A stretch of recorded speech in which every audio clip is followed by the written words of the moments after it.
ಕರದಲ್ಲಿ ಬಿಡಿದು ನಸುನಗೆಯಿಂದ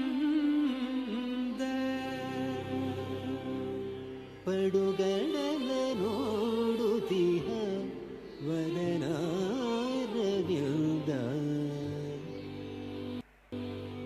ಅಡಗ ನೀರುದ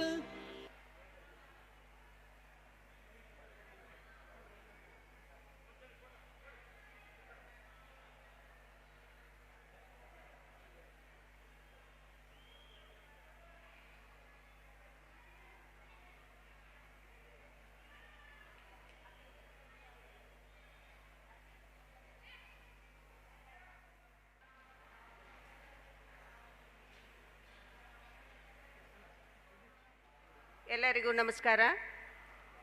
ಪರ್ಯಾಯ ಶ್ರೀ ಶಿರೂರು ಮಠ ಉಡುಪಿ ಕೃಷ್ಣನ ಮಠದಲ್ಲಿ ಕಥಾಬಿಂದು ಪ್ರಕಾಶನದ ಆಶ್ರಯದಲ್ಲಿ ಈ ಪುಸ್ತಕ ಬಿಡು ಕಾರ್ಯಕ್ರಮದ ರಾಜ್ಯಾಂಗಣದ ವೇದಿಕೆಯಲ್ಲಿ ಆಸೀನರಾದ ಎಲ್ಲ ಶರಣೆಯರಿಗೆ ಧನ್ಯವಾದಗಳನ್ನು ತಿಳಿಸುತ್ತಾ, ಅದೇ ರೀತಿ ಈ ಕಾರ್ಯಕ್ರಮಕ್ಕೆ ವೀಕ್ಷಿಸಲು ಆಗಮಿಸಿದ ಸಮಸ್ತ ಶರಣೆಯರೇ ತಮಗೆಲ್ಲ ಶರಣಾರ್ಥಿಗಳನ್ನು ತಿಳಿಸುತ್ತಾ ನೇರವಾಗಿ ಈ ಕಾರ್ಯಕ್ರಮದಲ್ಲಿ ಭಾಗವಹಿಸುತ್ತೇನೆ. ಕಲಿಕೆ ಎಂಬುದು ಮನುಷ್ಯನ ಜೀವನದ ಅಂತ್ಯದವರೆಗೆ, ಬಳಕೆ ಎಂಬುದು ಜೀವನಕ್ಕೆ ಅವಶ್ಯ ಇರುವವರಿಗೆ ಮಾತ್ರ, ಹರಿಕೆ ಎಂಬುದು ಇವರಿಗೆ ಮಾತ್ರ, ಗುರುವಿನ ದಯೆ ಇರುವವರಿಗೆ ಮಾನ್ಯರೇ, ನನ್ನ ಈ 50 ವರ್ಷದ ದೀರ್ಘ ಪ್ರಯಾಣದ ಅವಲೋಕನವನ್ನು ಮಾಡಿದಾಗ ಅಲ್ಲಿ ಸಿಕ್ಕಂಥ ನಲಿವುಗಳ ಸಮಾಂತರ ತಿಳುವಳಿಕೆಯನ್ನು ಅರಿತಾಗ ಸಾಕಷ್ಟು ವಿಷಯಗಳ ಕುರಿತು ಅಧ್ಯಯನ ಮಾಡುವ ಒಂದು ಸವಾಲು ನನ್ನ ಮುಂದೆ ನಿಂತುಕೊಂಡು ಕೈ ಮಾಡಿ ಕರೆಯಿತು. ಇಲ್ಲಿ ನೋವುಗಳನ್ನು ಒಂದು ಕಡೆ ಇರಿಸಿ, ನಲಿವುಗಳನ್ನು ಒಂದು ಕಡೆ ಇರಿಸಿ ಅವಲೋಕನ ಮಾಡಲು ಸಾಧ್ಯವಿಲ್ಲದ ಮಟ್ಟಕ್ಕೆ ತಲುಪಿತು. ಆವಾಗ ಒಂದು ದಾರಿ ನೇರ ದೃಷ್ಟಿಯಂತೆ ಕಾಣಿಸಿಕೊಂಡಿತು. ಆವಾಗ ನನ್ನ ಅಂತರಾಳದಲ್ಲಿ ಚಿಗುರೊಡೆದ ಹಾಗೆ ಒಡಮೂಡಿದ್ದು ಈ ಸಾಹಿತ್ಯ. ನನ್ನ ಈ ಸಾಹಿತ್ಯ ಪಯಣದಲ್ಲಿ ಮೊದಲು ಒಬ್ಬ ಕಲಾವಿದೆಯಾಗಿ ಹಲವಾರು ಕಾರ್ಯಕ್ರಮಗಳನ್ನು ಮಾಡಿದಾಗ ಅಲ್ಲಿ ಜನರ ಮನಸ್ಸನ್ನು ತಟ್ಟಿದಾಗ ಅವರು ಬಾರಿಸುವ ಚಪ್ಪಾಳೆ ನನ್ನ ಹೃದಯವನ್ನು ತಟ್ಟಿದವು. ಆವಾಗ ಅವರಿಗೆ ಕೃತಜ್ಞತೆಗಳನ್ನು ಸಲ್ಲಿಸುವ ಒಂದು ನೆಪದಲ್ಲಿ ಒಂದಷ್ಟು ನುಡಿಗಳನ್ನು ಸೇರಿಸಿ ಆಭಾರ ಮಂಡನೆಗಳನ್ನು ಸಲ್ಲಿಸುವಾಗ ಮನಕ್ಕೆ ಎಲ್ಲಿಲ್ಲದ ಸಂತೋಷ. ಹಾಗೆ ಮುಂದುವರೆದು ಸಮಾಜದ ರೀತಿ ನೀತಿ ಮೂಢನಂಬಿಕೆಗಳ ವಿಷಯಗಳ ಬಗ್ಗೆ ಅಧ್ಯಯನಕ್ಕೆ ಮುಂದಾದಾಗ ಮನಸ್ಸಿನ ಭಾವ ಹಾಗೂ ಈ ಸಾಹಿತ್ಯದ ತುಡಿತಕ್ಕೆ ಶರವಾಯಿತು. ಹಾಗೆ ಎಲ್ಲ ವಿಷಯಗಳ ಬಗ್ಗೆ ಆಳವಾಗಿ ಅರಿಯಲು ಇನ್ನಷ್ಟು ಪ್ರೇರಣೆ ಸಿಕ್ಕಿತು. 1994ರ ಸಂಪೂರ್ಣ ಸಾಕ್ಷರತಾ ಆಂದೋಲನದ ಸಮಯದಲ್ಲಿ ಬೆಳಗಾವಿ ಜಿಲ್ಲೆದ ಕಲಾತಂಡದ ನಾಯಕಿಯಾಗಿ ಭಾಗವಹಿಸಿ ಜಿಲ್ಲೆಯ ಅನೇಕ ಹಳ್ಳಿಗಳಲ್ಲಿ ಕಲಿಕಾ ಸಾಮರ್ಥ್ಯದ ಬೆಳವಣಿಗೆಗೆ ಅನೇಕ ಬೀದಿ ನಾಟಕಗಳ ಪ್ರಯೋಗವನ್ನು ಮಾಡುತ್ತಾ ಮತ್ತು ಮಾಡಿಸುತ್ತಾ ಜವಾಬ್ದಾರಿಯನ್ನು ಹೊತ್ತುಕೊಂಡು ಮುಂದೆ ಸಾಗಿದೆ. ಆವಾಗ ನಾನು ಬರೆದ ಮೊದಲನೇ ಕವನ ಅಕ್ಷರ ಯಾಕ ಕಲಿಯಬೇಕವ, ತಂಗಿ ನೀ ತಿಳಿಬೇಕವ, ಅರಿವಿಗೆ ಮೂಲ ಅಕ್ಷರ ಐತಿ, ಸುರುವಿಗೆ ಸಾಲಿ ಕಲಿಬೇಕಂತೆ. ಈ ರೀತಿ ಹಲವಾರು ವರ್ಷಗಳ ನಂತರ ಮತ್ತು ನನ್ನ ಸಾಹಿತ್ಯ 30 ವರ್ಷಗಂಟಲೆ ಒಳಗೈದಾದಾಗ ಮತ್ತೆ ನನಗೊಂದು ವೇದಿಕೆಯಾಗಿ ದೊರೆತಿದ್ದು ಈ ಕಥಾಬಿಂದು ಸಾಹಿತ್ಯ ವೇದಿಕೆ. ಹಲವಾರು ಕವನಗಳನ್ನು ಬರೆದಿಟ್ಟು ಒಂದು ಕಡೆ ಸೇರಿಸಿಟ್ಟಾಗ ಅದನ್ನು ಬಿಡುಗಡೆ ಮಾಡುವ ರೀತಿಯಲ್ಲಿ ನನಗೆ ಸಿಗದೇ ಇದ್ದಾಗ ಕಣ್ಣು ತೆರೆಸಿದ್ದು ಪ್ರದೀಪ್ ಕುಮಾರ್ ಸರ್. ಇಂಥ ಹಲವಾರು ಇದು 13ನೇ ಕವನ ಸಂಕಲನ. ಅದರಲ್ಲಿ ವಿಶೇಷವಾಗಿರುವಂಥದ್ದು ಇವತ್ತು ಗಜಲ್ ಒಡಲಿನ ಬೆಂಕಿ ಎನ್ನುವಂಥ ಒಂದು ಗಜಲ ಕವನ ಸಂಕಲನಕ್ಕೆ ಒಂದು ಪ್ರೇರಣೆ ನೀಡಿದಂಥ ಈ ವೇದಿಕೆಗೆ ಸಾವಿರ ಸಲ ಶರಣಾರ್ಥಿಗಳನ್ನು ಸಲ್ಲಿಸಿ ಮಾತನಾಡಲಿಕ್ಕೆ ಅವಕಾಶ ಕೊಟ್ಟ ತಮ್ಮೆಲ್ಲರಿಗೆ ವಂದಿಸ್ತಾ ನನ್ನ 2 ಮಾತುಗಳನ್ನು ಮುಗಿಸುತ್ತೇನೆ. ಧನ್ಯವಾದಗಳು. ಶ್ರೀಕೃಷ್ಣನ ಸನ್ನಿಧಿಯಲ್ಲಿ ಶ್ರೀಮತಿ ಜಾನಕಿ ದೇವಿ ಅವರ ಒಡಲಿನ ಬೆಂಕಿ ಎನ್ನುವಂತಹ ಗಜಲ್ ಸಂಕಲನ ಬಿಡುಗಡೆಯಾದದ್ದು ಇದರಿಂದ ಅವರು ಕೃತಾರ್ಥರಾಗಿದ್ದಾರೆ. ಅವರಿಗೆ ಅಭಿನಂದನೆಗಳು. ಮುಂದಿನ ಕೃತಿ ಲೇಖಕಿ ಕವಯಿತ್ರಿ ಪುಷ್ಪಲತಾ ಅವರ 2 ಕೃತಿಗಳು ಇಂದೀಗ ಬಿಡುಗಡೆಯ ಭಾಗ್ಯವನ್ನು ಕಾಣಲಿದೆ. ಪರಂಪರೆಯ ಮೆರುಗು, ಹಬ್ಬದ ಸೊಬಗು, ರಕ್ತದ ಹೊಳೆ, ಸ್ವಾತಂತ್ರ್ಯದ ಕಹಳೆ. ಈಗ ಅವರ ಪರಿಚಯ. ಲತಾ ಕೆ.ಎಸ್. ಹೆಗಡೆ. ಪುಷ್ಪಲತಾ ಎಂಬ ನಾಮಧೇಯದ ಇವರು ಈಗಾಗಲೇ 4 ಕೃತಿಗಳನ್ನು ಲೋಕಾರ್ಪಣೆಗೈದಿರುತ್ತಾರೆ.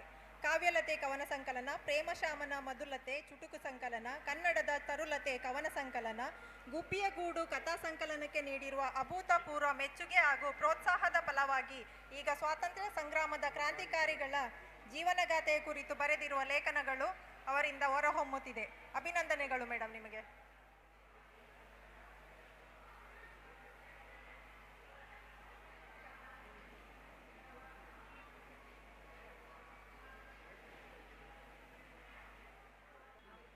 ಶ್ರೀ ಗುರುಭ್ಯೋ ನಮಃ. ವೇದಿಕೆ ಮೇಲಿರುವಂಥ ಸರ್ವ ಗಣ್ಯರಿಗೂ ಹೃದಯಪೂರ್ವಕ ನಮನಗಳನ್ನು ಸಲ್ಲಿಸ್ತಾ ಇದ್ದೇನೆ. ಹಾಗೆ ಉಪಸ್ಥಿತರಿರುವಂಥ ಸಾಹಿತಿಗಳಿಗೂ ಕೂಡ ಮನದಾಳದ ಧನ್ಯವಾದಗಳನ್ನು ಅರ್ಪಿಸ್ತಾ ಇದ್ದೇನೆ. ಶ್ರೀ ಗುರುಭ್ಯೋ ನಮಃ. ತಾಯಿ ಭಾರತಾಂಬೆಗೆ ಶಿರಸಾಷ್ಟಾಂಗ ನಮಸ್ಕಾರಗೈಯುತ್ತಾ, ನನ್ನ ಹೆತ್ತವರು ವಿದ್ಯೆ ಕಲಿಸಿದ ಗುರುಗಳಿಗೆ ಹಾಗೂ ನಲ್ಮೆಯ ಕನ್ನಡ ಓದುಗರಿಗೆ ಮತ್ತೊಮ್ಮೆ ಮನದಾಳದ ವಂದನೆಗಳನ್ನು ಅರ್ಪಿಸ್ತಾ ಇದ್ದೇನೆ. ನಾನು ಲತಾ ಕೆ.ಎಸ್. ಹೆಗಡೆ ಅಂತ ಸಾಹಿತ್ಯ ಲೋಕದಲ್ಲಿ ಚಿರಪರಿಚಿತಳಾಗಿದ್ದರೂ ಕೂಡ ನನ್ನ ನಿಜವಾದ ನಾಮಧೇಯ ಪುಷ್ಪಲತಾ ಅಂತ ಹೇಳಿ, ನಾನು ಬೆಂಗಳೂರಿನಲ್ಲಿ ಕಾನೂನು ಸಲಹೆಗಾರಳಾಗಿ ವೃತ್ತಿಯನ್ನು ಮಾಡ್ತಾ ಇದ್ದೇನೆ. ಇವತ್ತ ನನ್ನ 2 ಪ್ರಕಟಿತ ಅಂದರೆ ದಿನಪತ್ರಿಕೆಯಲ್ಲಿ ಪ್ರಕಟವಾದಂತಹ ಲೇಖನಗಳನ್ನು ಒಂದು ಲೇಖನ ಗುಚ್ಛವಾಗಿ 2 ಪುಸ್ತಕ ರೂಪದಲ್ಲಿ ಕಥಾಬಿಂದು ಪ್ರಕಾಶನದ ಮೂಲಕ ಹೊರತರುತ್ತಿದ್ದೇನೆ. ಈ ಲೇಖನ ಮಾಲಿಕೆ ಏನು ಅಂದರೆ, ಮೊದಲನೇದಾಗಿ ನಮಗೆ ಸ್ವಾತಂತ್ರ್ಯ ಸಿಕ್ಕಿರೋದು ಕುರಿತು. ಅಂದರೆ ನಮಗೆ ಸ್ವಾತಂತ್ರ್ಯ ಅನ್ನೋದು ಹಾಗೆ ಯಾರೋ ಕೊಟ್ಟು ಹೋಗಿದ್ದಲ್ಲ.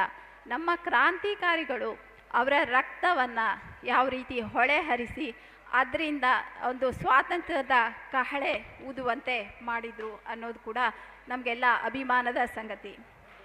ಈ ಒಂದು ಸಂದರ್ಭದಲ್ಲಿ ಕರ್ನಾಟಕದ ಸ್ವಾತಂತ್ರ್ಯ ಹೋರಾಟಗಾರರಾಗಿ ಜನ ಮನಗೆ ಹೆಚ್ಚು ಕಾಣದೆ ತಮ್ಮ ಆದರ್ಶಗಳನ್ನೇ ಜೀವನವಾಗಿಸಿಕೊಂಡಂಥ ಶ್ರೀಯುತ H.K. ಶಂಕರರಾವ್ ಕಳಸಾಪುರ ಇವರ ಕುರಿತು ಕೂಡ ನಾನು ಲೇಖನವನ್ನು ಬರೆದಿದ್ದೀನಿ. ಇನ್ನೊಂದು ಹೆಮ್ಮೆಯ ವಿಚಾರ ಏನು ಅಂದರೆ, ಅವರು ನನ್ನ ಅಜ್ಜ. ಸೊ ಅವರ ಲೇಖನ ಕೂಡ, ಅವರ ಒಂದು ಜೀವನ ಚರಿತ್ರೆ, ಅವರು ಸ್ವಾತಂತ್ರ್ಯ ಸಂಗ್ರಾಮದಲ್ಲಿ ಯಾವ ರೀತಿ ಭಾಗವಹಿಸಿದರು ಇದರ ಕುರಿತು ಕೂಡ ಇಲ್ಲಿ ಲೇಖನಗಳಿವೆ. ಹಾಗೆಯೇ ಕೇವಲ ಒಂದು ಸತ್ಯಾಗ್ರಹದಿಂದ ಯಾರಿಗಾದರೂ ಸ್ವಾತಂತ್ರ್ಯ ಸಿಗೋಕ್ಕೆ ಸಾಧ್ಯನಾ ಅನ್ನೋ ಒಂದು ಪ್ರಶ್ನೆ ಬರುತ್ತೆ ಅಲ್ವಾ? ಖಂಡಿತ ಇಲ್ಲ. ಯಾಕಂದರೆ ಭಗತ್ ಸಿಂಗ್ ಆಗಿರ್ಬೋದು, ಸುಭಾಷ್ ಚಂದ್ರ ಬೋಸ್ ಆಗಿರ್ಬೋದು, ಇಂಥವರ ಒಂದು ಬಲಿದಾನದಿಂದ ಮಾತ್ರ ನಮಗೆ ಸ್ವಾತಂತ್ರ್ಯ ಸಿಕ್ಕಿದ್ದು. ಅವರು ಯಾವ ರೀತಿ ಬಲಿದಾನ ನೀಡಿದರು ಅನ್ನೋ ಕುರಿತು ಕೂಡ ಇಲ್ಲಿದೆ. ಹಾಗೆಯೇ ಇತ್ತೀಚೆಗೆ ಎಲ್ಲರಿಗೂ ಗೊತ್ತಿರುವಂಥದ್ದು ದುರಂಧರ್ ಒಂದು ಚಲನಚಿತ್ರ. ಆದರೆ ಇದ್ರ ಹಿಂದೆ ನಾನು ಒಂದು 2024ರಲ್ಲಿ ಒಂದು ಲೇಖನ ಬರೆದಿದ್ದೆ. ಅದು ರವೀಂದ್ರ ಕೌಶಿಕ್ ಅನ್ನೋರ ಬಗ್ಗೆ. ಅವರು ಪಾಕಿಸ್ತಾನದಲ್ಲಿ ಹೋಗಿ ಯಾವ ರೀತಿ ಒಂದು ಗೂಢಾಚಾರಿ ಕೆಲಸವನ್ನು ಮಾಡಿದರು, ಯಾವ ರೀತಿ ನಮ್ಮ ದೇಶಕ್ಕೆ ಒಂದು ಅಲ್ಲಿಯ ಒಂದು ಏನು ಪಾಪಕೃತ್ಯಗಳು ಮಾಡಿಸುವಂಥ ಒಂದು ಪ್ರಯತ್ನ ನಡೀತಾ ಇತ್ತು, ಅದ್ರ ಬಗ್ಗೆ ಯಾವ ರೀತಿ ಇಲ್ಲಿ ಮಾಹಿತಿಯನ್ನು ಕೊಟ್ಟು ನಮ್ಮನ್ನೆಲ್ಲ ಎಚ್ಚರಿಸಿದರು, ಅವ್ರ ಬಗ್ಗೆ ಕೂಡ ಲೇಖನ ಇದೆ. 2 ವರ್ಷದ ಹಿಂದೆ ನಾನು ಬರೆದಿದ್ದೆ ಆ ಲೇಖನ. ಆದರೆ ಇತ್ತೀಚೆಗೆ ಅದ್ರ ಕುರಿತು ದುರಂಧರ್ ಸಿನಿಮಾ ಬಂತು. ಸಿನಿಮಾ ಬಂದಾಗ ಎಲ್ಲರೂ ಹೇಳಿದರು, ಮೇಡಮ್ ನೀವು ಅವತ್ತೇನು ಲೇಖನ ಬರೆದಿದ್ರಲ್ಲ 2 ವರ್ಷದ ಹಿಂದೆ, ಇವಾಗ ನೋಡಿ ಅದರದ್ದು ಸಿನಿಮಾ ಬಂದುಬಿಟ್ಟಿದೆ. ಸೊ ಆ ಲೇಖನವನ್ನು ಕೂಡ ಪುಸ್ತಕಕ್ಕೆ ಹಾಕಿ ಅಂದರು. ಸೊ ಅದನ್ನು ಕೂಡ ಈ ಒಂದು ಸ್ವಾತಂತ್ರ್ಯದ ರಕ್ತದ ಹೊಳೆ ಮತ್ತು ಸ್ವಾತಂತ್ರ್ಯದ ಕಹಳೆ ಕೃತಿಯಲ್ಲಿ ಅವರ ಒಂದು ಜೀವನ ಚರಿತ್ರೆ, ಅವರು ಯಾವ ರೀತಿ ಒಂದು ಭಾರತದ ರಣಹುಲಿ ಅಥವಾ ಬ್ಲ್ಯಾಕ್ ಟೈಗರ್ ಅಂತ ಕರೆಸ್ಕೊಂಡ್ರು. ಹಾಗೆ ಇನ್ನೊಂದು ದುರದೃಷ್ಟ ಸಂಗತಿ ಏನು ಅಂದರೆ, ಅವರನ್ನ ನಾವು ಮತ್ತೆ ಭಾರತಕ್ಕೆ ವಾಪಸ್ಸು ಕರೆಸ್ಕೊಳ್ಳೋಕ್ಕಾಗಲಿಲ್ಲ.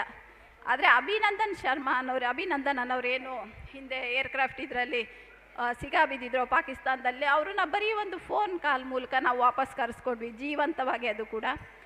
ಆದರೆ ನಮ್ಮ ಬ್ಲ್ಯಾಕ್ ಟೈಗರ್ ರವೀಂದ್ರ ಕೌಶಿಕ್ ಅವ್ರನ್ನ ನಾವು ಕರೆಸ್ಕೊಳ್ಳೋಕ್ಕಾಗಲಿಲ್ಲ.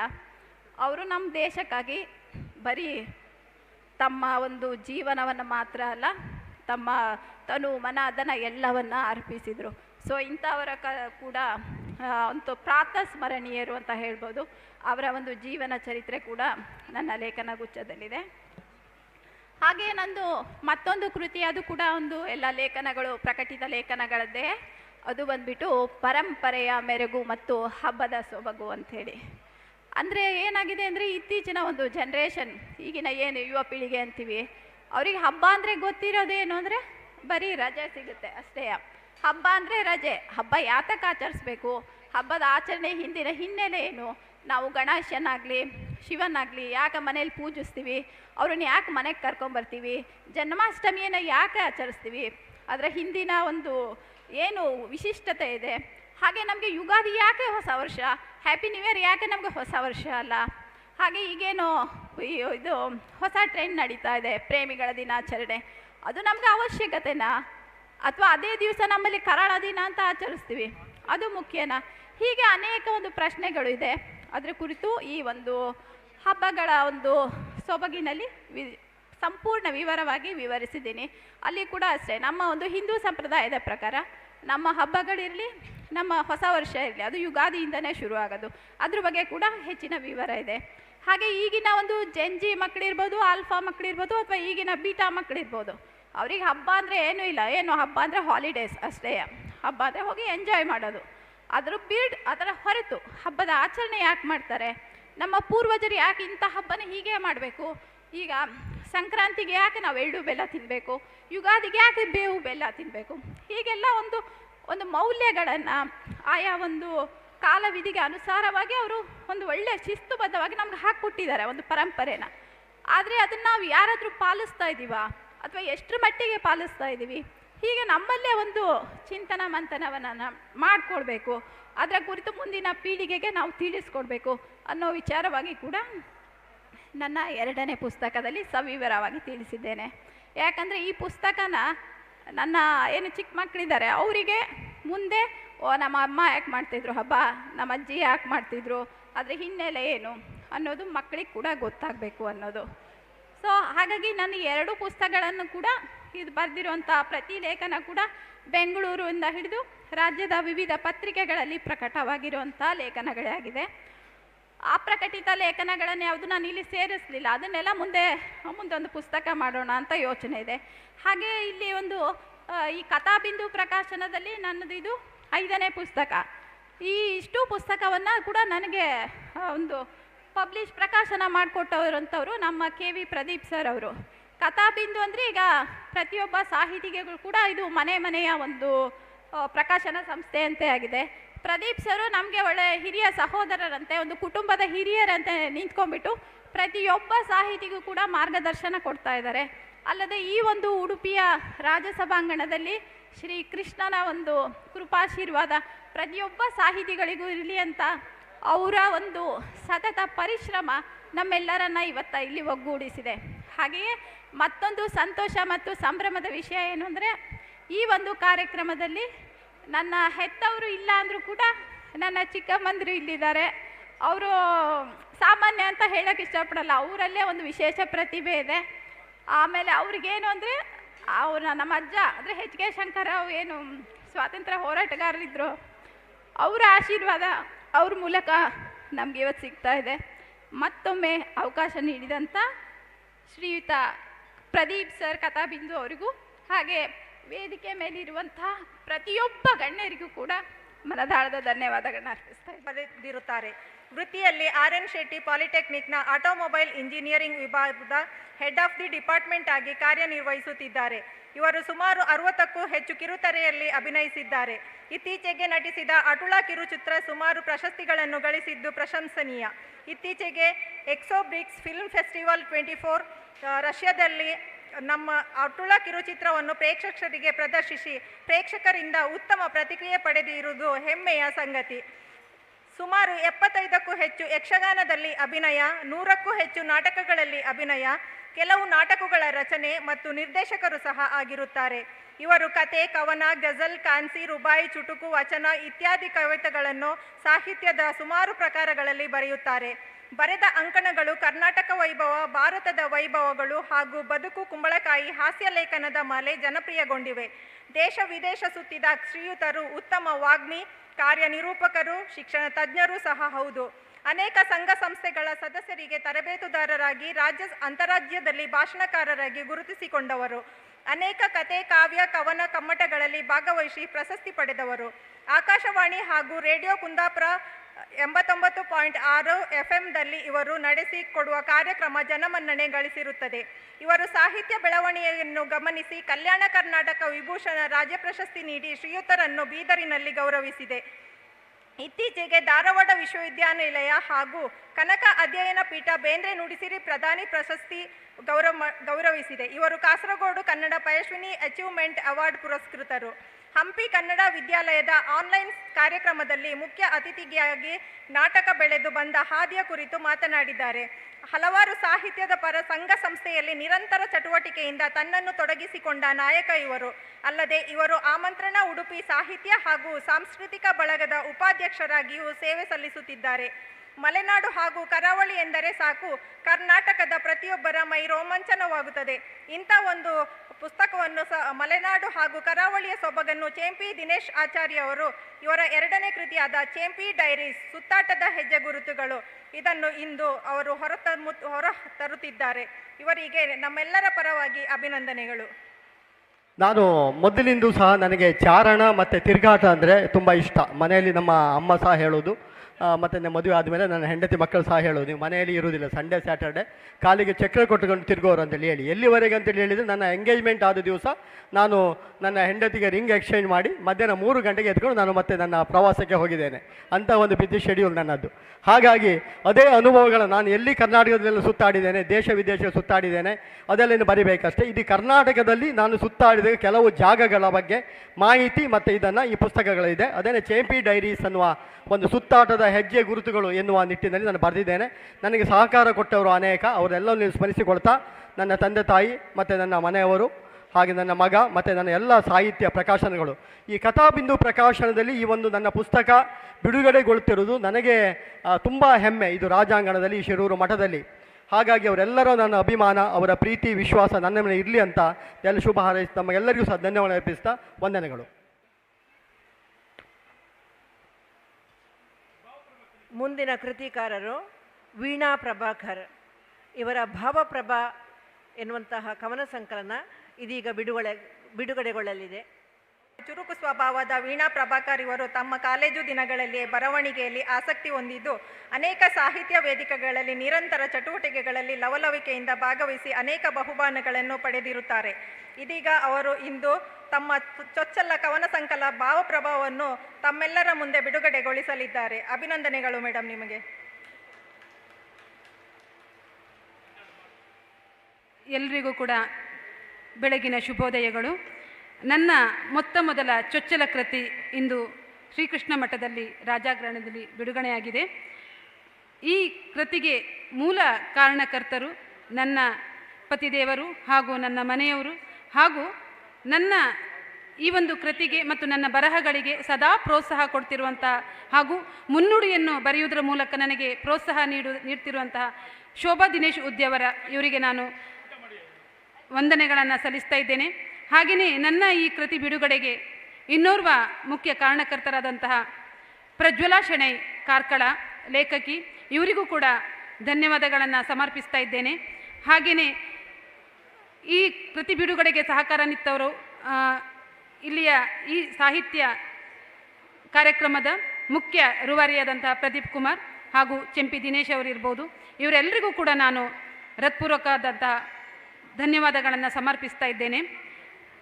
ಭಾವನೆಗಳಿಂದ ಮೂಡಿದಂತಹ ಅಕ್ಷರಗಳಿಗೆ ಅಕ್ಷರಗಳಿಂದ ಒಂದು ಕೃತಿಯನ್ನು ಬರೆದಿದ್ದೇನೆ, ಮೊದಲ ಕೃತಿ.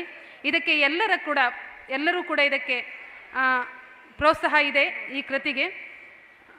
ಸೊ ಇನ್ನೂ ಕೂಡ ಅನೇಕ ಕೃತಿಗಳು ನನ್ನಿಂದ ಹೊರ ಬರಬೇಕಾಗಿದೆ, ಅದನ್ನು ಖಂಡಿತವಾಗಿಯೂ ನಾನು ಮಾಡ್ತೇನೆ. ಕನ್ನಡ ಸಾಹಿತ್ಯಕ್ಕೆ ನನ್ನಿಂದ ಆದಷ್ಟು ಕೊಡುಗೆಗಳನ್ನು ನಾನು ಸಲ್ಲಿಸಲಿಕ್ಕೆ ಪ್ರಯತ್ನಿಸ್ತೇನೆ ಕೂಡ. ಸೊ ಇಷ್ಟು ಹೇಳಿ ನನ್ನ 2 ಮಾತುಗಳನ್ನು ಮುಗಿಸ್ತೇನೆ. ಶ್ರೀಮತಿ ಸುಮನಾ ರಾವ್ ಗಾಜಿನ ಮನೆ ಇವರು ಚೊಚ್ಚಲ ಕಾದಂಬರಿ.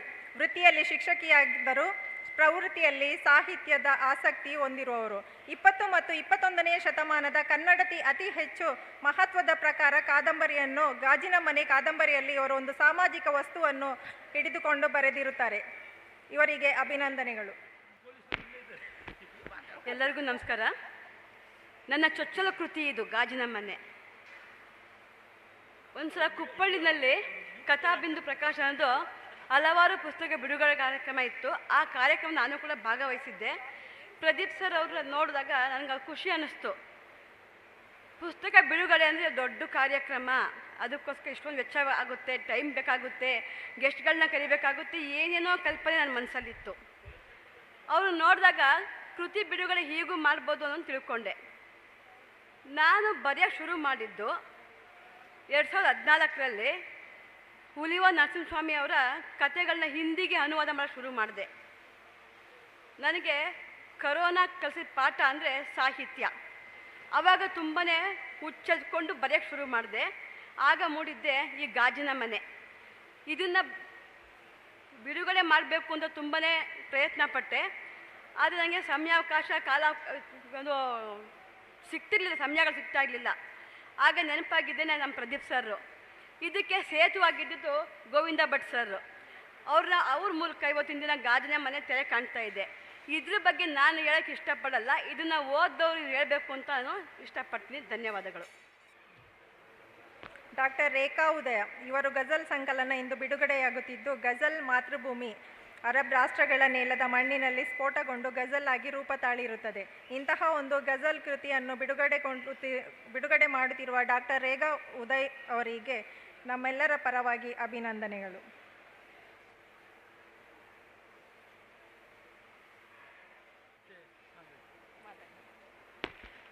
ಗುರುಭ್ಯೋ ನಮಃ. ವೇದಿಕೆ ಮೇಲೆ ಆಸೀನರಾದಂತಹ ಎಲ್ಲ ಗಣ್ಯರಿಗೂ ಹಾಗೂ ವೇದಿಕೆ ಮುಂಭಾಗದಲ್ಲಿರ್ತಕ್ಕಂಥ ಎಲ್ಲ ಸಾಹಿತ್ಯ ಪ್ರೇಮಿಗಳಿಗೂ ನನ್ನ ಒಂದು ನಮನಗಳು. ಇಂದು ನಂದು ಒಂದು ಗಜಲ್ ಸಂಕಲನ ಚೊಚ್ಚಲ ಕೃತಿ, ಮೊದಲ ಕೃತಿ. ಎಷ್ಟೋ ವರ್ಷಗಳಿಂದ ಬರಿಬೇಕು, ಬುಕ್ ತರಬೇಕು ಅನ್ನೋ ಆಸೆ ಇಂದು ಒಂದು ಕಥಾಬಿಂದು ಪ್ರಕಾಶನ ಪ್ರದೀಪ್ ಸರ್ ಒಂದು ಸಾರಥ್ಯದಲ್ಲಿ ನೆರವೇರಿದೆ. ತುಂಬ ಸಂತೋಷ ಆಗ್ತಾ ಇದೆ. ಯಾಕೆಂದರೆ ಬರೆಯೋದು ಸುಲಭ, ಪುಸ್ತಕ ತರೋದು ತುಂಬ ಕಷ್ಟ. ಮನಸ್ಸಲ್ಲೇನೋ ಗೊಂದಲಗಳಿರುತ್ತೆ, ನಮ್ಮ ಭಾವನೆಗಳನ್ನು ಬರೆದಿರ್ತೀವಿ, ಬಟ್ ಆ ಪುಸ್ತಕ ಬರೋದು ತುಂಬ ಕಷ್ಟ ಆಗುತ್ತೆ.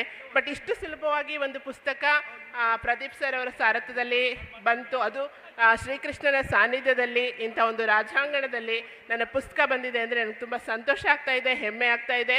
ಮೊಟ್ಟ ಮೊದಲ ನನ್ನ ಭಾವನೆಗಳನ್ನು ಗಜಲ್ಗಳ ಮೂಲಕ ಒಂದು ಕೃತಿಯನ್ನು ಇಲ್ಲಿ ಹೊರತಂದಿದ್ದೀನಿ ಅಂದರೆ ನನಗೆ ತುಂಬ ಸಂತೋಷ ಆಗ್ತಾ ಇದೆ. ಇದಕ್ಕೆ ಸಹಕಾರ ಕೊಟ್ಟಂತಹ ನನ್ನ ಕುಟುಂಬ, ನನ್ನ ಸ್ನೇಹಿತ ಬಳಗ, ಗುರು ಹಿರಿಯರು ಎಲ್ಲರಿಗೂ ಒಂದು ಈ ಸಂದರ್ಭದಲ್ಲಿ ಹೃತ್ಪೂರ್ವಕ ನಮನಗಳನ್ನು ತಿಳಿಸ್ತಾ, ಮತ್ತೊಮ್ಮೆ ಪ್ರದೀಪ್ ಸರ್ಗೂ ಹಾಗೂ ಕೊಳ್ಚಪ್ಪೆ ಸರ್ ಕೂಡ ತುಂಬ ಸಾರಿ ನನ್ನ ಅನೇಕ ಕವನಗಳನ್ನು, ಗಜಲ್ಗಳನ್ನು ತಿದ್ದಿದ್ದಾರೆ. ಸೊ ಈ ಸಂದರ್ಭದಲ್ಲಿ ನನಗೆಲ್ಲರೂ ಸಹಕಾರ ಕೊಟ್ಟಂತಹ ಪ್ರತಿಯೊಬ್ಬರಿಗೂ ಹೃದಯಪೂರ್ವಕ ನಮಸ್ಕಾರಗಳನ್ನ ತಿಳಿಸ್ತಾ, ನನಗೆ ಒಂದೆರಡು ಮಾತನಾಡೋದಕ್ಕೆ ಅವಕಾಶ ಮಾಡಿಕೊಟ್ಟಂತಹ ಎಲ್ಲರಿಗೂ ತುಂಬ ಹೃದಯದ ಧನ್ಯವಾದಗಳನ್ನು ತಿಳಿಸ್ತಾ ಇದ್ದೀನಿ. ಮತ್ತೊಮ್ಮೆ ಧನ್ಯವಾದಗಳು.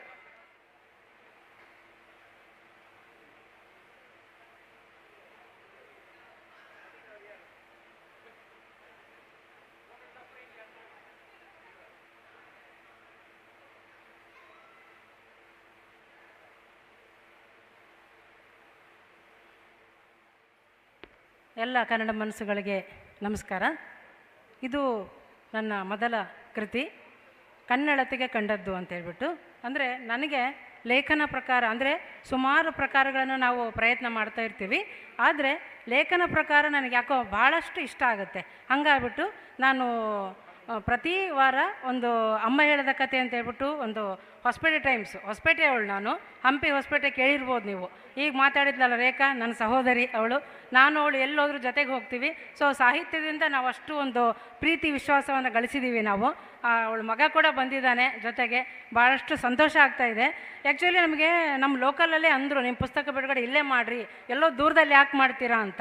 ಅದು ಯಾಕೋ ಏನೋ ಕಥಾಬಿಂದು ಪ್ರಕಾಶನ ಪ್ರದೀಪ್ ಸರ್ ಅವ್ರದ್ದು ಕೇಳ್ತಾನೆ ಇದ್ವಿ, ಫೇಸ್ಬುಕ್ಕಲ್ಲಿ ನೋಡ್ತಾನೆ ಇದ್ವಿ. ಸೊ ಯಾಕೆ ಈ ಸರಿ ಕೃಷ್ಣನ ಸನ್ನಿಧಾನದಲ್ಲಿ ಮಾಡಬಾರ್ದು ಅಂತ ಅನ್ನಿಸ್ತು. ಅದರಲ್ಲಿ ಪ್ರಥಮ ಕೃತಿ ಇದು. ಅದು ಏನೋ ಒಂದು ಇದು ಒಂಥರ ಏನಂತಾರೆ, ಕೃಷ್ಣನ ಸನ್ನಿಧಾನದಲ್ಲಿ ಆಗಬೇಕನ್ನೋದಿತ್ತೇನೋ. ಎಲ್ಲರ ಆಶೀರ್ವಾದದೊಂದಿಗೆ ಇವತ್ತು ಈ ಒಂದು ಕೃತಿ ಬಿಡುಗಡೆ ಆಗಿದೆ. ಭಾಳಷ್ಟು ಸಂತೋಷ ಆಗ್ತಾಯಿದೆ.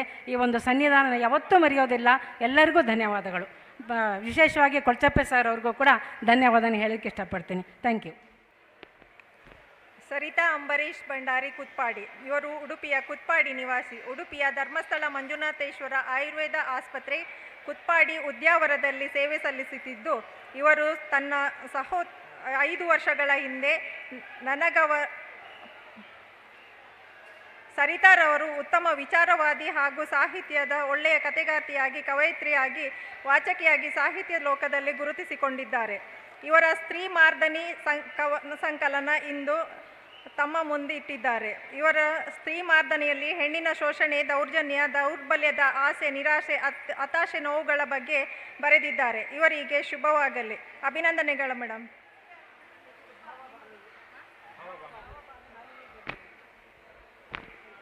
ವೇದಿಕೆಯನ್ನು ಅಲಂಕರಿಸಿರುವಂಥ ಗಣ್ಯರಿಗೂ ಹಾಗೂ ವೇದಿಕೆಯ ಮುಂಭಾಗದಲ್ಲಿ ಆಸೀನರಾಗಿರುವಂತಿರುವ ಎಲ್ಲ ಸಾಹಿತ್ಯ ಅಭಿಮಾನಿಗಳಿಗೂ ನನ್ನ ವಂದನೆಗಳು. ಕಥಾಬಿಂದು ಸಾಹಿತ್ಯ ವೇದಿಕೆಯಿಂದ ಪ್ರಕಾಶನದವರಿಂದ ಇದು ನನ್ನ 2ನೇ ಕೃತಿ ಬಿಡುಗಡೆ ಆಗ್ತಾ ಇರೋದು. ಹೋದ ವರ್ಷ ಕಾವ್ಯಲಹರಿ ಎನ್ನುವ ಇದು ಕವನ ಸಂಕಲನ ಇದೇ ವೇದಿಕೆಯಲ್ಲಿ ಬಿಡುಗಡೆಯಾಗಿತ್ತು. ಯಾವುದೇ ಒಂದು ಬರಹಗಾರ ಸಮಾಜದ ಮುಂದೆ ಬರಬೇಕಾದ್ರೆ ಮನೆಯವರ ಪ್ರೋತ್ಸಾಹ ಅತಿ ಅಗತ್ಯ. ನನ್ನ ಮನೆಯವರ ನನ್ನ ಸಾಹಿತ್ಯ ಕ್ಷೇತ್ರದ ಬೆಳವಣಿಗೆಯಲ್ಲಿ ಮನೆಯವರ ಪಾತ್ರ ಬಹು ಪ್ರಮುಖವಾಗಿತ್ತು.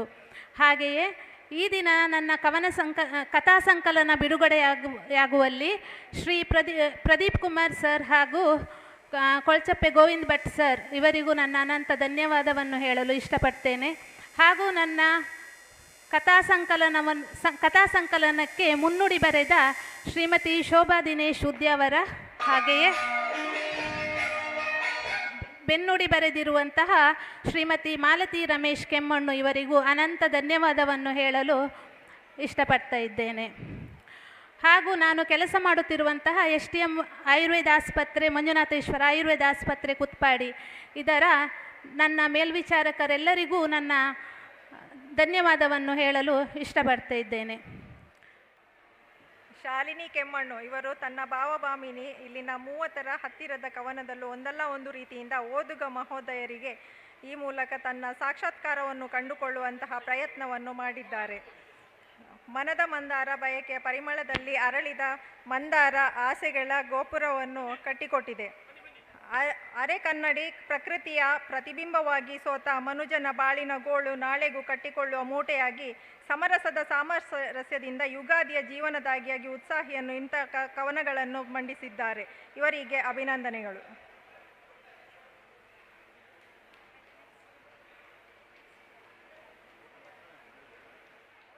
ನನ್ನ ಭಾವನೆಗಳ ಹರಿಕಾರ ಹಾಗೂ ನನ್ನ ಬರವಣಿಗೆಯ ಶ್ರೀಕಾರವಾಗಿರುವ ಪೊಡವಿಗೆಡೆಯ ಶ್ರೀಕೃಷ್ಣನ ಅಮೃತ ಚರಣಗಳಿಗೆ ನನ್ನ ಹಣೆಯನ್ನು ಹಚ್ಚುತ್ತಾ ಇಲ್ಲಿ ವೇದಿಕೆಯ ಮೇಲಿರುವ ಎಲ್ಲ ಗಣ್ಯರಿಗೂ ಹಾಗೂ ಸಾಹಿತ್ಯಾಸಕ್ತರಿಗೂ ನಮ್ಮ ನಮಸ್ತೆಗಳು. ನನ್ನ ಮೊದಲನೇ ಕವನ ಸಂಕಲನ ಭಾವಲಹರಿ ಹಾಗೂ 2ನೇ ಕವನ ಸಂಕಲನ ಅಮೃತಧಾರೆ ಜನವರಿಯಲ್ಲಿ ಬಿಡುಗಡೆಗೊಂಡಿತು. 2 ಕವನ ಸಂಕಲನಗಳು ಧರ್ಮಸ್ಥಳದ ಮಣ್ಣಿನಲ್ಲಿ ಬಿಡುಗಡೆಯಾಗಿದೆ. ಈಗ ಕಳೆದ ತಿಂಗಳು ಕವನ ಕಳಿಸಲಿಕ್ಕೆ 10 ದಿನ ಇರುವಾಗಷ್ಟೇ ನಾನು ಸ್ಟೇಟಸ್ನಲ್ಲಿ ನೋಡಿದ್ದು ಕಥಾಬಿಂದು ಪ್ರಕಾಶನದ ಪುಸ್ತಕ ಬಿಡುಗಡೆ ಉಂಟು ಅಂತ. ಇದ್ದ ಸ್ವಲ್ಪ ಕವನಗಳನ್ನು ಒಟ್ಟು ಮಾಡಿ ಹೇಗಾದರೂ ಮಾಡಿ ಉಡುಪಿಯಲ್ಲಿ ಅದು ಕಥಾಬಿಂದು ಪ್ರಕಾಶನದಿಂದ ನನ್ನ ಪುಸ್ತಕ ಬಿಡುಗಡೆ ಆಗಬೇಕು ಅಂತ ಛಲಪಟ್ಟು 1 ವಾರದೊಳಗೆ ಕವನಗಳನ್ನು ಪ್ರದೀಪ್ ಸರಿಗೆ ಕಳಿಸಿ ಅವರು ಅಚ್ಚುಕಟ್ಟಾಗಿ ಪುಸ್ತಕವನ್ನು ಪ್ರಕಟಪಡಿಸಿದ್ದಾರೆ. ನನ್ನ ಎಲ್ಲ ಕಾರ್ಯಗಳಿಗೂ ಯಾವಾಗಲೂ ಬೆನ್ನೆಲುಬಾಗಿ ನಿಂತಿರುವ ನನ್ನ ಕುಟುಂಬ ಹಾಗೂ ಪ್ರತಿದಿನ ನಾನೇನಾದರೂ ಮಾಡಿದರೆ ಅದನ್ನು ಕಂಡು ಸ್ಟೇಟಸ್ನಲ್ಲಿ ನೋಡಿ ಪ್ರತಿದಿನವೂ ಅದನ್ನು ಕಾಯ್ತಾ ಇರುವ ನನ್ನ ಕಾರ್ಯಕ್ರಮಗಳು ಹಾಗೂ ಕವನಗಳಿಗಾಗಿ ಕಾಯ್ತಿರುವ ನನ್ನ ಅಮ್ಮನಿಗೆ ಇಂದು ಶಿರಸ ನಮಿಸುತ್ತಾ ಈ ಕವನ ಸಂಕಲನವನ್ನು ಹರಸಿ ಹಾರೈಸಿದ ತಮಗೆಲ್ಲರಿಗೂ ಹೃತ್ಪೂರ್ವಕ ವಂದನೆಗಳನ್ನು ಸಲ್ಲಿಸುತ್ತಿದ್ದೇನೆ. ಎಲ್ಲಿಯ ಬೀದರ್, ಎಲ್ಲಿಯ ಮಂಗಳೂರು. ಬೀದರ್ನಿಂದ ಬಂದಿದ್ದಾರೆ ಕುಸುಮ ಹತ್ಯಾಳ ಅವರು. ಸಾಹಿತ್ಯ ಪ್ರಪಂಚದ ವೇದಿಕೆಗಳಲ್ಲಿ ಇದುವರೆಗೆ ನೋಡದಿದ್ದರೂ ಕೂಡ ಪರಸ್ಪರ ಅವರ ಕವನಗಳನ್ನು ನಾನು ಓದಿ ಅವರಿಗೆ ಒಂದು ಸಲ ಪತ್ರ ಬರೆದೆ. ಏನು ಅಂತ ಹೇಳಿದರೆ, ನೀವು ಚೆನ್ನಾಗಿ ಕವನಗಳನ್ನು ಬರಿತಾ ಇದ್ದೀರಿ, ಇದನ್ನು ಮುಂದುವರಿಸಿ ಅಂತ. ಇದೊಂದೇ ನಮ್ಮೊಳಗಿನ ಸಂವೇದನೆ ಆಗಿರುವಂಥದ್ದು. ಈಗ ಅವರು ಈಗಾಗಲೇ 3 ಪುಸ್ತಕಗಳನ್ನು ಮಾಡಿದ್ದಾರೆ. ಪ್ರತಿ ಸಲ ಪುಸ್ತಕ ಮಾಡುವಾಗ ನನ್ನನ್ನು ಕಾಂಟ್ಯಾಕ್ಟ್ ಮಾಡ್ತಾರೆ, ಈಗ ಏನು ಮಾಡಬೇಕು ಅಂತ. ಏನು ಮಾಡ್ತಾ ಇದ್ದೀರಿ ಅದನ್ನು ಪುಸ್ತಕವಾಗಿ ಕನ್ವರ್ಟ್ ಮಾಡಬೇಕಾದಂಥದ್ದು ಮಾತ್ರ ನಿಮ್ಮ ಜವಾಬ್ದಾರಿ ಅಂತ ಹೇಳಿ ಅವರನ್ನು ಮಂಗಳೂರಿಗೆ ಕರೆಸಿಕೊಂಡಿದ್ದೇವೆ. ಇಂತಹ ಒಳ್ಳೆಯ ಕವಯತ್ರಿಯವರು ಮೊದಲು 3 MAಗಳನ್ನು ಮಾಡಿದ್ದಾರೆ, MEd ಮಾಡಿದ್ದಾರೆ. ಆಮೇಲೆ 5-6 ವರ್ಷ ಕಾಲೇಜಿನಲ್ಲಿ ಉಪನ್ಯಾಸಕರಾಗಿ ಕೆಲಸ ಮಾಡಿ ಈಗ ಸಂಸಾರದ ಜವಾಬ್ದಾರಿಯಿಂದಾಗಿ ಕೆಲಸ ಬಿಟ್ಟು ಇಂಥ ಕೆಲಸವನ್ನು ಮಾಡ್ತಾ ಇದ್ದಾರೆ. ಇಂಥ ಕೆಲಸ ಮುಂದುವರಿಯಲಿ ಅಂತ ಆಶಿಸ್ತಾ ಅವರಿಗೆ ಶುಭವಾಗಲಿ ಎಂದು ಹಾರೈಸ್ತೇನೆ. ವಂದನೆಗಳು. ಎಲ್ಲರಿಗೂ ನನ್ನ ನಮಸ್ಕಾರಗಳು. ನಾನು ಬೀದರ್ಲಿಂದ ಈ ಉಡುಪಿಯವರೆಗೆ ಬರೋ ಹಾಗೆ ಪ್ರದೀಪ್ ಸರ್ ಅವರ ಒಂದು ಪ್ರೋತ್ಸಾಹ, ಪ್ರೇರಣೆಯೇ ಕಾರಣ ಅಂಥೇಳಿ ನಾನು ಹೇಳಲು ಇಚ್ಛಿಸುತ್ತೇನೆ. ನನ್ನ 3 ಕವನಗಳು, ಸಂಕಲನಗಳು, ಕೃತಿಗಳು ಮೊದಲೇ ಪ್ರಕಟವಾಗಿವೆ. ಇದು 4 ಮತ್ತು 5ನೇ ಕೃತಿ. ಒಂದು ನಾರಾಯಣ ಗುರು ಮತ್ತು ಸವಿಜೇನು ಕವನಗಳು. ನಾನು ಬರೆಯಲು ಶುರು ಮಾಡಿದ್ದು 6 ವರ್ಷಗಳ ಹಿಂದೆ. ಸಾಕಷ್ಟು ಎಲ್ಲ ರೀತಿಯ ಕವನ, ಆಮೇಲೆ ಚುಟುಕು, ಹೈಕುಗಳು ಎಲ್ಲ ರೀತಿಯಲ್ಲಿ ಬರೆದಿರುವೆ. ಇದು ಪ್ರಥಮವಾಗಿ ನಾನು ಜೀವನ ಚರಿತ್ರೆ ಬರೆದಿರುವೆ. ತುಂಬ ಸಂತೋಷದ ಸಂಗತಿ. ನನಗೆ ಪ್ರತ್ಯಕ್ಷವಾಗಿ ಪರೋಕ್ಷವಾಗಿ ಎಲ್ಲರ ಸಹಕಾರ ಮತ್ತು ಸವಿ ನುಡಿ ಆಗಿದ್ದಕ್ಕೆ ತುಂಬ ಸಂತೋಷ. ನಾನು ಬೀದರ್ಲಿಂದ ಬಂದಿದ್ದಕ್ಕೆ ಇನ್ನೂ ಈ ಕ್ಲಿಷ್ಟ ಮಟ್ಟದಲ್ಲಿ ನನಗೆ ಪ್ರಶಸ್ತಿ ಮತ್ತು ಬುಕ್ ಅಂದರೆ ಕೃತಿಗಳ ಬಿಡುಗಡೆ ಆಗಿದ್ದಕ್ಕೆ ಇನ್ನೂ ಸಂತೋಷ ಅನಿಸುತ್ತಿದೆ. ತುಂಬ ಎಲ್ಲರಿಗೂ, ಸಭಿಕರಿಗೂ, ಸಾಹಿತ್ಯಿಕರಿಗೂ ಮತ್ತು ಸ್ಟೇಜ್ ಮೇಲೆ ಕೂತಿರುವಂಥ ಎಲ್ಲರಿಗೂ, ಸಭಿಕರಿಗೂ ನನ್ನ ಹೃದಯಪೂರ್ವಕ ವಂದನೆಗಳು. ಹೀಗೆ ನನ್ನ ಪ್ರೋತ್ಸಾಹ, ಪ್ರೇರಣೆಗೆ ಕಾರಣರಾದಂಥ ಎಲ್ಲರಿಗೂ ನನ್ನ ಹೃತ್ಪೂರ್ವಕ ನಮಸ್ಕಾರಗಳು ಮತ್ತು ವಂದನೆಗಳು. ಮುಂದಿನ ಕೃತಿ ಭಾವಯಾನದ ಹೊತ್ತಗೆ ಕವನ ಸಂಕಲನ, ಪ್ರೀತಮ್ ಮಿಜಾರ್ ಇವರದು. ವಿದ್ಯಾರ್ಥಿಯಾಗಿದ್ದಾಗಲೇ ತನ್ನ ಸದಾಭಿರುಚಿಯ ಚಟುವಟಿಕೆಗಳಲ್ಲಿ ಪಾಲ್ಗೊಂಡಿರುತ್ತಾರೆ. ಅನಂತರ ರಸಾಯನಶಾಸ್ತ್ರದಲ್ಲಿ ಸ್ನಾತಕೋತ್ತರ ಪದವಿ ಪಡೆದು ಕಂಪನಿಯೊಂದರಲ್ಲಿ ಉದ್ಯೋಗಿಯಾಗಿರುತ್ತಾರೆ. ಇಂದು ಇವರ ಭಾವಯಾನದ ಹೊತ್ತಗೆ ಬಿಡುಗಡೆಯಾಗುತ್ತಿದೆ. ಮತ್ತಷ್ಟು ಕೃತಿಗಳು ಇವರಿಂದ ಹೊರಬರಲಿ ಎನ್ನುತ್ತಾ ಇವರಿಗೆ ಅಭಿನಂದನೆಗಳನ್ನು ಸಲ್ಲಿಸುತ್ತಿದ್ದೇವೆ. ಅಭಿನಂದನೆಗಳು ಸರ್ ನಿಮಗೆ.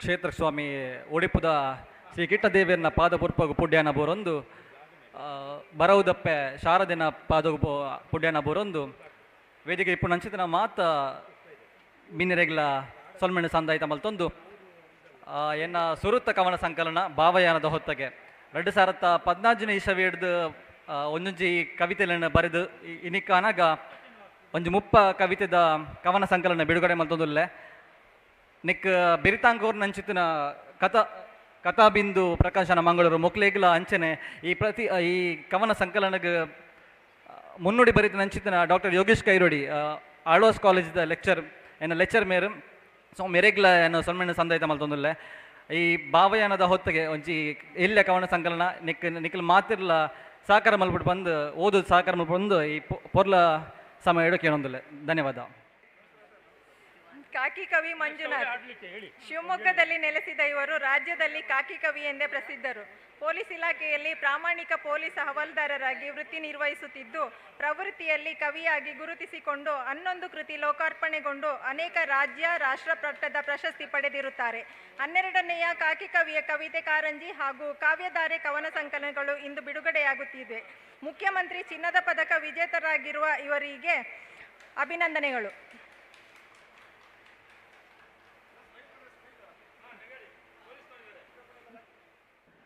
ವೇದಿಕೆಯ ಮೇಲೆ ಹಾಸಿರಾಗಿರುವ ಎಲ್ಲ ಗಣ್ಯರೇ ಹಾಗೂ ಎಲ್ಲ ಕವಿ ಮನಸ್ಸುಗಳೇ, ಈ ದಿನ ನನ್ನ ಕಾಕಿ ಕವಿ ಕವಿತೆ ಕಾರಂಜಿ ಕಾಕಿ ಕವಿ ಕಾವ್ಯಧಾರೆ ಎಂಬ 12 ಮತ್ತು 13ನೇ ಕೃತಿ ಲೋಕಾರ್ಪಣೆ ಆಗೋದಕ್ಕೆ ಕಾರಣಕರ್ತರಾದ ಪ್ರದೀಪ್ ಸರ್ಗೆ ಮತ್ತು ಸಹಕಾರ ಮಾಡಿದ ಎಲ್ಲ ಕವಿ ಮನಸ್ಸುಗಳಿಗೆ ಧನ್ಯವಾದಗಳನ್ನು ಹೇಳಿ ನಾನು ಮಾತು ಮುಗಿಸ್ತೀನಿ. Thank you so much. Shrimati Lakshmi V Bhat Manjeshwar ಇವರು ನಿವೃತ್ತ ಶಿಕ್ಷಕಿಯಾಗಿದ್ದಾರೆ. ಮಂಗಳೂರಿನ ಪ್ರತಿಷ್ಠಿತ ಕೆನರಾ ಪ್ರೌಢಶಾಲೆಯಲ್ಲಿ ಕನ್ನಡ ಅಧ್ಯಾಪಿಕೆಯಾಗಿ 32 ವರ್ಷ ಸೇವೆ ಸಲ್ಲಿಸಿ ಬಳಿಕ ಸ್ವಯಂ ನಿವೃತ್ತಿಯನ್ನು ಹೊಂದಿರುತ್ತಾರೆ. ಇವರು ಕನ್ನಡ ಸಾಹಿತ್ಯ ಚಟುವಟಿಕೆಯ ಸಂಘಟನೆಯಲ್ಲಿ ಸಕ್ರಿಯವಾಗಿ ತೊಡಗಿಸಿಕೊಂಡಿದ್ದಕ್ಕೆ ಇವರಿಗೆ ಕೀರ್ತಿ ಪ್ರಕಾಶನ ಕನ್ನಡ ಸಾಹಿತ್ಯ ಸಂಸ್ಕೃತಿಯ ಸುವರ್ಣ ಕರ್ನಾಟಕ ಪ್ರಶಸ್ತಿಯನ್ನು ನೀಡಿ ಗೌರವಿಸಲಾಗಿದೆ. ಇಂದೀಗ ಅವರು ಅಭಿನಂದನೆಗಳು ಮೇಡಮ್. ಚುಟುಕುಗಳ ಸಂಕಲನ ಬಿಂದಿಗೆ ಬಿಂದು. ಚುಟುಕು ಎಂದರೆ ಅತಿ ಚಿಕ್ಕದಾದರೂ ಗಂಭೀರವಾದ ಅರ್ಥವನ್ನು ಹೊತ್ತಿರುವ ಕವನ ರೂಪ. ಕೆಲವೇ ಸಾಲುಗಳಲ್ಲಿ ಬದುಕಿನ ಅನುಭವ, ಹಾಸ್ಯ, ವ್ಯಂಗ್ಯ, ತಾತ್ವಿಕ ಚಿಂತನೆ ಅಥವಾ ಸಾಮಾಜಿಕ ಸಂದೇಶವನ್ನು ಸ್ಪಷ್ಟವಾಗಿ ಹೇಳುವ ಸಾಹಿತ್ಯ ರೂಪವೇ ಚುಟುಕು. ಕನ್ನಡ ಸಾಹಿತ್ಯದಲ್ಲಿ ಚುಟುಕುಗಳಿಗೆ ವಿಶಿಷ್ಟ ಸ್ಥಾನವಿದ್ದು ಸರಳ ಪದಗಳಲ್ಲಿ ಆಳವಾದ ಅರ್ಥ ಹೇಳುವ ಸಾಮರ್ಥ್ಯವೇ ಇದರ ವಿಶೇಷತೆ. ಚುಟುಕು ಓದುಗರ ಮನಸ್ಸಿಗೆ ತತ್ಕ್ಷಣ ತಾಗುವ ಶಕ್ತಿ ಹೊಂದಿದೆ. ಇಂದಿನ ವೇಗದ ಜೀವನದಲ್ಲಿ ದೀರ್ಘ ಬರಹಗಳನ್ನು ಓದಲು ಸಮಯವಿಲ್ಲದ ಸಂದರ್ಭದಲ್ಲಿ ಚುಟುಕುಗಳು ಕಡಿಮೆ ಪದಗಳಲ್ಲಿ ಹೆಚ್ಚು ಅರ್ಥವನ್ನು ನೀಡುತ್ತದೆ. ಅವು ಮನರಂಜನೆಯ ಜೊತೆಗೆ ಚಿಂತನೆಗೂ ಪ್ರೇರೇಪಿಸುತ್ತವೆ. ಕೆಲವೊಂದು ಚುಟುಕುಗಳು ಹಾಸ್ಯಮಯವಾಗಿರುತ್ತೆ, ಅದು ಮನಸ್ಸಿಗೆ ಬೇಗನೆ ಮುಟ್ಟುತ್ತೆ, ತಟ್ಟುತ್ತೆ. ಈ ಚುಟುಕು ಸಂಕಲನ ನನ್ನ 16ನೇ ಕೃತಿ. ಈ ಮೊದಲು ಷಡ್ಪದಿಗಳ ಸಂಕಲನ, ಅಂಶಗಣ ಛಂದಸ್ಸಿನ ಜೇಂಕಾರ, ಅಷ್ಟದ್ರವ್ಯ ಹಾಗೂ ಅಕ್ಷರವಲ್ಲರಿ, ಕಾವ್ಯಮೃಷ್ಟಾನ, ವನಸುಮ, ಜನಮಾನ್ಯ ಮುಕ್ತಕಗಳು ಹೀಗೆ ಹಲವಾರು ಕೃತಿಗಳು ಬಿಡುಗಡೆಗೊಂಡಿದೆ. ಶ್ರೀಕೃಷ್ಣನ ಸನ್ನಿಧಾನದಲ್ಲಿ ಈ ಬಿಂದಿಗೆಯ ಬಿಂದು ಇದು ಅಕ್ಷಯ ಪಾತ್ರೆಯಾಗಿ ಮುಂದುವರಿಯಲಿ ಎನ್ನುವಂತಹ ಒಂದು ಬಯಕೆ ನನ್ನದೂ ಕೂಡ. ಆದ್ದರಿಂದ ನಾನು ಈ ಕ್ಷೇತ್ರಕ್ಕೆ ಈ ಪುಸ್ತಕ ಬಿಡುಗಡೆಯ ಸಂದರ್ಭದಲ್ಲಿ ನಾನು ಆಭಾರಿಯಾಗಿದ್ದೇನೆ. ಇದಕ್ಕೆ ಸುಂದರವಾದಂತಹ ಮುನ್ನುಡಿಯನ್ನು ಬರೆದು ಕೊಟ್ಟಿದ್ದಾರೆ ನಮ್ಮ ಸತ್ಯವತಿ ಭಟ್ ಕೊಳಚಪ್ಪು ಅವರು. ಹಿರಿಯ ಮಹಾಮಾತೆ ಅಥವಾ ತಾಯಿ ಸಮಾನರು, ಆದರೂ ನಾನು ಅವರನ್ನು ಅಕ್ಕ ಎಂಬುದಾಗಿಯೇ ಸಂಬೋಧಿಸುತ್ತೇನೆ. ಪ್ರತಿಭಾವಂತ ಮನೆತನದಲ್ಲಿ ಹುಟ್ಟಿ ಸದ್ಗೃಹಿಣಿಯಾಗಿ ಮನೆಯನ್ನು ಬೆಳಗಿ ತಮ್ಮ ಇಳಿವಯಸ್ಸಿನಲ್ಲೂ ಕೂಡ ಸ್ವಸಂತೋಷಕ್ಕಾಗಿ ಕೃತಿಯನ್ನು ರಚನೆ ಮಾಡುವಂತಹ ಧೀಮಂತ ಮಹಿಳೆ. ಇವರು ಬರೆಯದಂತಹ ಕಾವ್ಯ ಪ್ರಕಾರವೇ ಇಲ್ಲ. ಅವರ ಬಗ್ಗೆ ನನಗೆ ಮೆಚ್ಚುಗೆ ನುಡಿಯಾಡಲಿಕ್ಕೆ ನನಗೆ ಹೆಮ್ಮೆ ಎನಿಸ್ತದೆ. ಕವನ, ಭಾವಗೀತೆ, ಭಕ್ತಿಗೀತೆ, ಗಜಲ್, ಚುಟುಕು, ಹಾಯ್ಕು, ಮುಕ್ತಕ ಇಷ್ಟು ಮಾತ್ರವಲ್ಲದೆ ಛಂದೋಬದ್ಧವಾದ ಪ್ರಕಾರ ಅಂತ ಹೇಳಿದರೆ ಷಡ್ಪದಿಗಳು, ಅಂಶಗಣ ಛಂದಸ್ಸು, ವೃತ್ತ, ರಗಳೆ ಇತ್ಯಾದಿಗಳಲ್ಲೂ ಕೂಡ ಕಾವ್ಯರಚನೆಗೈದ ಪ್ರವೀಣೆ. 81ರ ಹರೆಯದಲ್ಲೂ ಕೂಡ ಉತ್ಸಾಹದ ಚಿಲುಮೆಯಂತಿದ್ದಾರೆ ಸತ್ಯವತಿ ಅಕ್ಕನವರು. ಅವರು ನಮಗೆಲ್ಲ ದಾರಿದೀಪ. ಅವರು ನಡೆದಾಡ್ತಾ ಇದ್ದರೆ ನನಗೆ ಸಾಹಿತ್ಯ ವರದೇವತೆ ನಡೆದಾಡದಂತಹ ಒಂದು ಅನುಭವ. ಆದ್ದರಿಂದ ನನಗೆ ಅವರ ಒಂದು ಮೆಚ್ಚುಗೆಯ ಮಾತು ನನಗೆ ಪ್ರೇರಣೆಯಾಗಿದೆ. ಜೊತೆಗೆ ಈ ಕೃತಿಗೆ ಬೆನ್ನುಡಿಯನ್ನು ಬರೆದಿದ್ದಾರೆ ಶ್ರೀಯುತ ಲತೀಶ್ ಸಂಕೊಳಿಗೆ. ಅದಮ್ಯ ಉತ್ಸಾಹದ ಚಿಲುಮೆ. ಅವರಿಗೂ ಕೂಡ ನಾನು ಆಭಾರಿಯಾಗಿದ್ದೇನೆ. ಧನ್ಯವಾದಗಳು. ಶ್ರೀಮತಿ ಪುಷ್ಪ ಪ್ರಸಾದ್ ಇವರು ಕನ್ನಡ ಸಾಹಿತ್ಯದಲ್ಲಿ ಮಿನುಗುತ್ತಿರುವ ಮಿನುಗುತಾರೆ ಎಂದರೆ ತಪ್ಪಾಗಲಾರದು. ಈ ಹಿಂದೆ ಸಾಹಿತ್ಯ ಬಳಗಗಳಲ್ಲಿ, ಪತ್ರಿಕೆಗಳಲ್ಲಿ ಅವರ ಲೇಖನಗಳನ್ನು ಓದಿದಾಗ ಅವರ ಬರವಣಿಗೆ ಶೈಲಿಗೆ ನಾನು ಆಕರ್ಷಿತಳಾಗಿದ್ದೆ. ಸರಳ ಸಜ್ಜನಿಕೆಯ ಸ್ವಭಾವದಿಂದ ಎಲ್ಲರ ಮೆಚ್ಚುಗೆಯನ್ನು ಪಡೆದವರು ಕೂಡ. ತಾವು ಬೆಳೆಯುವುದಲ್ಲದೆ ತನ್ನೊಂದಿಗೆ ಇತರರನ್ನು ಬೆಳೆಸುವ ದೊಡ್ಡ ಗುಣ ಹೊಂದಿದ ಪುಷ್ಪ ಪ್ರಸಾದ್ರವರು ಕನ್ನಡ ಸಾಹಿತ್ಯದ ಪೋಷಕಿ ಎಂದರೂ ತಪ್ಪಾಗಲಾರದು. ಸ್ನೇಹಜೀವಿಯಾಗಿರುವ ಪುಷ್ಪ ಪ್ರಸಾದ್ರವರು ಬಹುಮುಖ ಪ್ರತಿಭೆ. ಪ್ರಸ್ತುತ ವೃತ್ತಿಯಲ್ಲಿ ನ್ಯಾಯಾಂಗ ಇಲಾಖೆಯಲ್ಲಿ ಉದ್ಯೋಗಿ, ಪ್ರವೃತ್ತಿಯಲ್ಲಿ ಲೇಖಕಿ. ಹಲವಾರು ಸಾಹಿತ್ಯಪರ ಸಂಘ ಸಂಸ್ಥೆಯಲ್ಲಿ ನಿರಂತರ ಚಟುವಟಿಕೆಯಿಂದ ತನ್ನನ್ನು ತಾನು ತೊಡಗಿಸಿಕೊಂಡ ನಾಯಕಿ. ಸುಖಧರೆ ಕವನ ಸಂಕಲನ ಇವರ 9ನೆಯ ಕೃತಿ ಹಾಗೂ ಇದು ಅವರ 4ನೆಯ ಕವನ ಸಂಕಲನವಾಗಿದೆ. ಅಭಿನಂದನೆಗಳು ಮೇಡಮ್. ಎಲ್ಲರಿಗೂ ನಮಸ್ಕಾರ. ಇದು ನನ್ನ 9ನೇ ಕೃತಿ ಸುಖಧರೆ ಕವನ ಸಂಕಲನ. ಇಲ್ಲಿ ನಾನು ರೈತರ ಬಗ್ಗೆ ಬರೆದಿದ್ದೇನೆ. ರೈತರಿಲ್ಲದ ಜಗತ್ತನ್ನು ಕಲ್ಪಿಸಿಕೊಳ್ಳುವುದು ನಮಗೆ ಯಾವತ್ತೂ ಅಸಾಧ್ಯ. ನಮ್ಮ ನಿತ್ಯದ ಊಟದ ಹಿಂದೆ ರೈತನ ಒಂದು ಶ್ರಮವಿದೆ. ಈ ಇಡೀ ಜಗತ್ತನ್ನು ಬೆಳಗುವಂತಹ ರೈತನ ಕೃಷಿಯನ್ನು, ಅವರ ದುಃಖ, ದುಮ್ಮಾನ, ಸಂಕಟ ಇಂಥ ಎಲ್ಲವನ್ನು ಪ್ರಕಟಿಸಿ ಬರೆದಿದ್ದೇನೆ. ಅದರಲ್ಲಿ ಒಂದು ಕವನವನ್ನು ಹಾಗೆ ಹೇಳ್ತೇನೆ. ಅನ್ನದಾತನ ನೋವು. ಅಳುವುದಾದರೆ ಅತ್ತು ಬಿಡು, ಮನದಲ್ಲಿ ನೋವುಗಳ ಬಚ್ಚಿಡದಿರು. ಮನಸ್ಸು ಒಂದು ಆಗಸದಂತೆ, ಕರಿಮೋಡ ಭಾರವಾದ ನೋವುಗಳಂತೆ. ಆಗಸವ ಕರಿಮೋಡ ಬಳಸಿದರೆ ಆಗಸವು ಅಳುವುದು ಮಳೆಯ ಸುರಿಸಿ. ಮನಸ್ಸು ಒಂದು ಆಗಸದಂತೆ, ಗುಡುಗು ಸಿಡಿಲು ಬಂದು ಅಬ್ಬರಿಸಿದಂತೆ. ತಿಳಿಯಾಗಿಡು ಮನದ ಭಾರವ ಹೊರಚೆಲ್ಲಿ, ಜಾಗ ಕೊಡು ಮುಂದೆ ಬರುವ ಕಷ್ಟ ಸುಖಗಳಿಗೆ. ಮನವ ತಿಳಿಯಾಗಿಟ್ಟು ಹೊಲವ ಉಳುತ್ತಿರು, ಮನಸ್ಸು ಕೆಡಿಸಿಕೊಳ್ಳದೆ ಬೀಜವ ಬಿತ್ತುತ್ತಿರು. ಧನ್ಯವಾದಗಳು. ಡಾಕ್ಟರ್ ಕೊಳ್ಚಪ್ಪೆ ಗೋವಿಂದ ಭಟ್ ಇವರ ಮಿಂಚಿನ ಗೊಂಚಲು ಇಂದು ಬಿಡುಗಡೆಯಾಗುತ್ತಿದೆ. ಡಾಕ್ಟರ್ ಕೊಳ್ಚಪ್ಪೆ ಗೋವಿಂದ ಭಟ್ ಕಾಸರಗೋಡು ಜಿಲ್ಲೆಯ ಕೊಳ್ಚಪ್ಪೆಯವರು. ಬ್ಯಾಂಕಿನ ನಿವೃತ್ತರು. ಈಗ ಅವರು ಮಂಗಳೂರಿನಲ್ಲಿ ನೆಲೆಸಿರುತ್ತಾರೆ. ಇವರು ಸುಮಾರು 19 ಪುಸ್ತಕಗಳನ್ನು ಪ್ರಕಟಿಸಿದ್ದಾರೆ. ಕನ್ನಡ ಸಾಹಿತ್ಯ ಪರಿಷತ್ತಿನ ದತ್ತಿ ಪುರಸ್ಕಾರ ಬಂದಿದೆ. 3 ಕಥಾ ಸಂಕಲನಗಳು, ಮುಖ್ಯ ಕೃತಿಗಳು. ಸಾಹಿತ್ಯ ಪ್ರವರ್ತಕರಾಗಿ ಗುರುತಿಸಿಕೊಂಡಿದ್ದಾರೆ. ಅವರು ಸಂಪಾದಿಸಿದ ಕಥಾತೋರಣ ಮಿಂಚಿನ ಗೊಂಚಲು ಇಂದು ಬಿಡುಗಡೆಯಾಗುತ್ತಿದೆ. ಹೊಸ ಬರಹಗಾರರ ಕೈಪಿಡಿ ಅವರ ಪ್ರಸಿದ್ಧಿ ಪಡೆದ ಕೃತಿಯಾಗಿರುತ್ತದೆ. ಅವರಿಗೆ ತಮ್ಮೆಲ್ಲರ ಪರವಾಗಿ ಅಭಿನಂದನೆಗಳನ್ನು ಸಲ್ಲಿಸುತ್ತೇನೆ.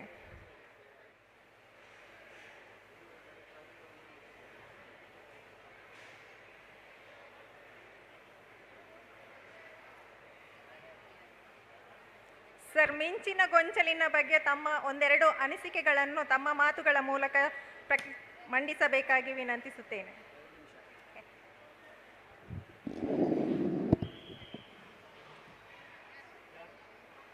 ಎಲ್ಲರಿಗೂ ಪುನಃ ನಮಸ್ಕಾರಗಳು.